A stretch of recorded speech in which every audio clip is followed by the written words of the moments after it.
pag-usapan natin 'to. Kasi meron kayong latest survey dun sa mga senatorial preferences, no? At tabla na si Bongo at saka si Erwin Tulfo. Oo, nagtabla na sila.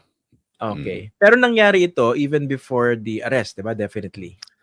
Well, oo, February 20 to 26 yung survey period. So, ang event na nangyari lang bago diyan ay yung impeachment ni Vice Presidente Sara Duterte.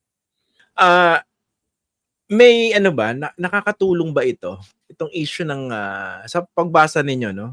Bilang isang political scientist, itong issue ng pag-aresto kay Duterte dito sa kanyang mga kandidato sa pagkasenador sa Mayo?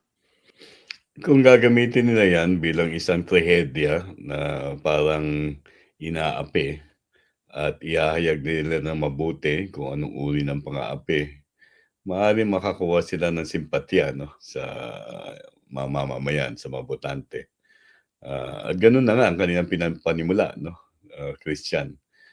Biglang narinig mo yung due process, biglang narinig mo bakit kinakailangan idalhin sa eroplano kaagad nang hindi dinaan sa korte. So, I think that particular narrative will be repeated. No? You'll hear it as a refrain among the supporters of Duterte that this is something that is a persecution, basically, of the former president. Meron ba kayong paparating na survey kung saan makahagip yan? Itong Marso kasi, normally monthly ang survey namin. No? So natapos na yung February. So this month, we also have a survey. So maaaring mahagip yan. Pero na itong mga nakaraang buwan, kasi nakita na namin na medyo nanumbalik kahit kaunti yung approval at trust rating ni Vice Presidente. Dati less than majority, no? Noong December. Itong January at February, umakyat ulit sa mayorya. Although hindi ganun kataas, no? It's a simple majority. So in that sense, instead of slumping further because of the impeachment, it has remained unchanged. Although numerically, it's up to a majority from a less than majority rating. Okay, speaking of the impeachment, doon sa survey ninyo, ano ba yung sentimiento ng mga tao doon sa pagkaka-impeach ni Vice President Sara Duterte at saka doon sa nakaambang trial niya sa Senado? Well, lumalabas na karamihan ng Pilipino ay alam yung tungkol sa impeachment, no? Kung tinanong namin sila kung may narinig, napanood, o nabasa ba sila tungkol doon, 9 sa 10 Pilipino nagsasabing oo. At napakataas niyang level of awareness na yan. Tapos, ang malaking bahagdan ng mga Pilipino ay basically hindi sumasang-ayon. Pero pag hinimay mo ito, Christian, makikita mo yung hindi pagsang-ayon, malaki doon sa Mindanao. 9 sa 10 doon, more than almost 90% there said that they disagree with the impeachment case filed before the Senate. Sa Metro Manila, NCR, plurality are in favor of the impeachment, 45. Pero malaki pa rin yung disagreement, 1 out of 3. That's 33%. So, but this is at this stage, no, where the impeachment case has not yet been presented before the Senate. Kasi normally, pag nagpe-present ng evidence yan, mag-iiba ang takbo ng kaisipan ng mamamayan dyan. Pero sa ngayon, at nung panahon na ginawa yung survey, ganun na lumalabas na may disagreement at maaring basahin yung disagreement na yan na parang, oo nga, no, walang batayan. Kasi nga, hindi pa nalalahad yung batayan, hindi pa nagsisimula yung trial sa Senado. Pero that delay may actually cause a solidification of this particular sentiment. No? Dapat hindi na delay, dapat madalian na tawag dito, na litis, no, sa Senado. Okay. Natanong ko rin po ito dun sa isa ring survey firm, no, yung WR Numero, na nagsabi rin na meron silang datos na nagsasabi in terms of agreement or disagreement doon sa impeachment ni Vice President Sara Duterte. Dito ba sa survey ninyo, kung saan tinanong nyo sila na, do you agree or disagree with the filing of the impeachment case against Vice President Sara Duterte by the House of Representatives in the Senate? Ibig sabihin, yung pagkaka-impeach kay VP Sara, were the respondents also informed of the actual accusations or articles of impeachment? Hindi na, hindi na. So it's a very general question, and we've asked it before in other cases of impeachment in prior surveys. Basically, kung alam nila na may impeachment case at kung sang-ayon sila, maaaring himayin yan later on. But at this stage, especially given the fact that those articles of impeachment have not been effectively disseminated, mahirap ng yung technical aspect na yun. So we left it at that general statement. Okay, pero kasi nga yung sa kanila naman, yung 'di ba, parang nagbago rin nung inisa-isa yung articles of impeachment. Pero in future surveys ba, would that be done?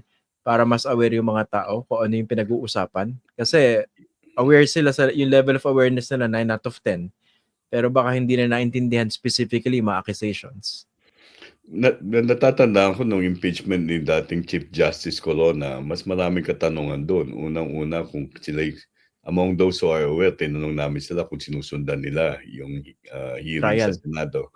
So, yun yung maaaring mangyari diyan. Pero kinakailangan hintayin natin magsimula. Kasi kumbaga ngayon, parang sa balita pa lang ngayon, itong mga nakaraang buwan ay tungkol doon sa hindi pagtuloy ng kaso. At ngayon, ang tampok na balita, ito nga, yung hinihintay natin na pag-appear ng dating presidente sa ICC. At ito yung magiging balita ng mga sumusunod na linggo. No? Okay. Again, dito sa survey ninyo, ang fieldwork was Feb 20 to 26 at ang lumalabas 26% ang nagsasabi na agree sila sa impeachment ni Sara. Ang nag-disagree 45%. At a big majority na galing sa Mindanao, 88%. Basically, almost 90%.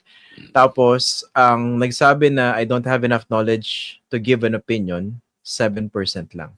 So, ito medyo clear sa kanila kung saan sila tumatayo, no? Sa survey na ito.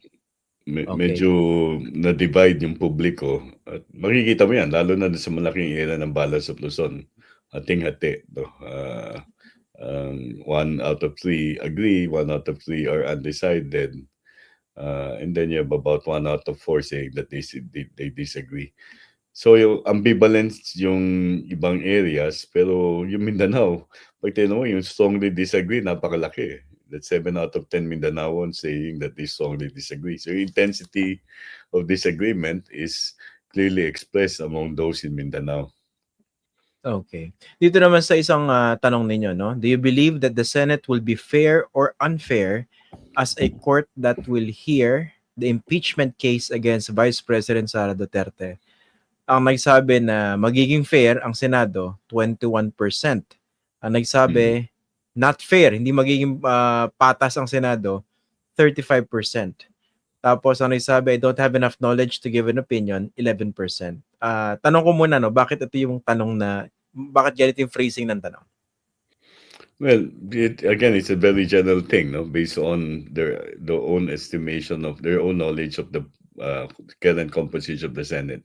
So kung patas o hindi patas, kung magiging patas o hindi patas yung Senado sa bilang korte sa pagdinig ng kaso ng impeachment kay Sara. So again, we leave it at that general point, but it's essentially the same question we asked before prior to the impeachment of Chief Justice. So we're just simply following what we had in the past as a question, as a basis also for comparison. So kung i-connect natin ito dun sa mga kandidato sa pagka-senador, o pati na rin yung mga nakaupong senador ngayon, so mukhang tama yung kanilang pagpe-play safe sa issue. Kung ito yung pagbabasihan, na they shouldn't go against Sara Duterte on the issue of impeachment if they want to protect their political fortunes. Well, kung nung panahon ng survey, lalong-lalo na kung ganun karami ang hindi sumasang-ayon sa impeachment case, so may batayan kung meron talaga silang apprehension about yung pangamba tungkol dun sa magiging epekto nito sa kanilang muling pagkahalal. May batayan yung kanilang pangamba. Pero hindi rin natin masabi yan, Christian, kasi merong ilan diyan na hindi naman ang grupong gusto nilang akitin ay hindi yung grupong hindi sumasang-ayon sa impeachment, kundi yung grupong sumasang-ayon o maaaring hindi masabi kung sumasang-ayon doon sa impeachment. So, it's really mahirap sabihin, no? Kaya nga hindi tayo politiko eh. Pero definitely may pangamba sila.